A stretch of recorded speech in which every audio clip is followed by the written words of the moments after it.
ধ্বংস স্বাস্থ্য শিক্ষা সেক্টর, নষ্ট হচ্ছে হাজারো শিক্ষার্থীর ভবিষ্যৎ। ফ্যাসিস্ট শেখ হাসিনা সরকারের সাবেক মন্ত্রী, স্বাস্থ্য খাত ধ্বংসের কারিগর পলাতক আ.ফ.ম. রুহুল হক মন্ত্রী হওয়ার পরপরই বাবার ক্ষমতায় ছেলে জিয়াউল হক এবং জিয়াউল হকের বান্ধবী তানজিনা খান মিলে গড়ে তোলেন trauma IMT, trauma mats, Shyamoli mats, trauma nursing college, Shyamoli nursing college, Utsarga nursing institute সহ নামে বেনামে শতাধিক প্রতিষ্ঠান। আওয়ামী শাসনামলে এ সকল প্রতিষ্ঠানের দুর্নীতি অনিয়মের তথ্য ধামাচাপা থাকলেও সরকার পতনের পরই বেরিয়ে পড়েছে থলের বিড়াল। বিগত বছরগুলোতে হাজার হাজার ভুয়া শিক্ষার্থী কোর্স শেষ করেছে এই সকল প্রতিষ্ঠান থেকে। শুধুমাত্র 2020-21, 2021-22 শিক্ষাবর্ষে মেডিকেল অ্যাসিস্ট্যান্ট ট্রেনিং কোর্স এবং মেডিকেল টেকনোলজি কোর্সে তানজিনা খান ও আ.ফ.ম. রুহুল হকের ছেলে জিয়াউল হকের যৌথ মালিকানাধীন প্রতিষ্ঠান ট্রমা আইএমটি, ট্রমা ম্যাটস ও শ্যামলী ম্যাটসে 193 জন ভুয়া শিক্ষার্থী ভর্তির সুনির্দিষ্ট প্রমাণসহ তথ্য পাওয়া গেছে।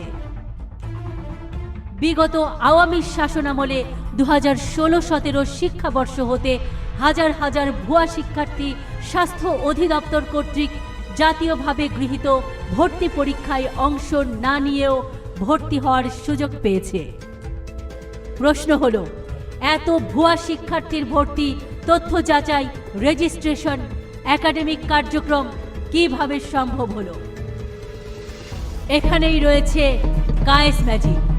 দুর্নীতির মাস্টার ইমরুল কায়েস বাংলাদেশ রাষ্ট্রীয় চিকিৎসা অনুষদের বহিষ্কৃত সহকারী পরীক্ষা নিয়ন্ত্রক, ট্রমা ও শ্যামলী ম্যাটসের ব্যবস্থাপনা পরিচালক তানজিনা খানের স্বামী ইমরুল কায়েস। ট্রমা শ্যামলী গ্রুপের প্রতিষ্ঠানে ভুয়া শিক্ষার্থী ভর্তি, সরকারি ভর্তি বাণিজ্য, প্রতিষ্ঠান অনুমোদনের জন্য রাষ্ট্রীয় চিকিৎসা অনুষদে অবৈধভাবে পদোন্নতির মাধ্যমে সহকারী পরীক্ষা নিয়ন্ত্রকের চেয়ারে বসানো হয় তানজিনা খানের স্বামী ইমরুল কায়েসকে। অবাধে দুর্নীতি করতে ইমরুল কায়েস সঙ্গী করেছিলেন ফ্যাসিস্ট সরকারের আরেক দোসর পলাতক ডাক্তার জাহিদুর রহমানকে, যিনি ছিলেন রাষ্ট্রীয় চিকিৎসা অনুষদের সাবেক সচিব। আওয়ামী ক্ষমতা ব্যবহার করে ইমরুল কায়েস ও জাহিদুর রহমান মিলে বাংলাদেশ রাষ্ট্রীয় চিকিৎসা অনুষদে অবৈধ পোস্ট তৈরি করে নিয়োগ দিয়েছে 10 জন আত্মীয় স্বজনকে। এই ইমরুল কায়েস বাংলাদেশ রাষ্ট্রীয় চিকিৎসা অনুষদের পদবি ব্যবহার করে ম্যাটস, আইএইচটি ও নার্সিং প্রতিষ্ঠান অনুমোদন করিয়ে দেওয়ার নাম করে কোটি কোটি টাকা উদ্যোক্তাদের কাছ থেকে হাতিয়ে নেয়। অবৈধ এই অর্থ বৈধ করতে ইমরুল কায়েস গড়ে তুলেছেন সামাজিক সংগঠন উৎসর্গ ফাউন্ডেশন, সেজেছেন ভুয়া মানবতার ফেরিওয়ালা, যার প্রধান উপদেষ্টা ফ্যাসিস্ট আওয়ামী সরকারের সাবেক স্বরাষ্ট্র প্রতিমন্ত্রী ও ডেপুটি স্পিকার শামসুল হক টুকু। পলাতক ডাক্তার জাহিদুর রহমানকে করেছেন উৎসর্গ ফাউন্ডেশনের উপদেষ্টা এবং দুর্নীতির মাস্টার ইমরুল কায়েস নিজে উৎসর্গ ফাউন্ডেশনের চেয়ারম্যান। কথিত আছে হাজার হাজার কোটি টাকা বিদেশে পাচার করেছে উৎসর্গ ফাউন্ডেশনের মাধ্যমে। আওয়ামী সরকারের পতন হলে পালিয়ে অস্ট্রেলিয়া চলে যান জাহিদুর রহমান।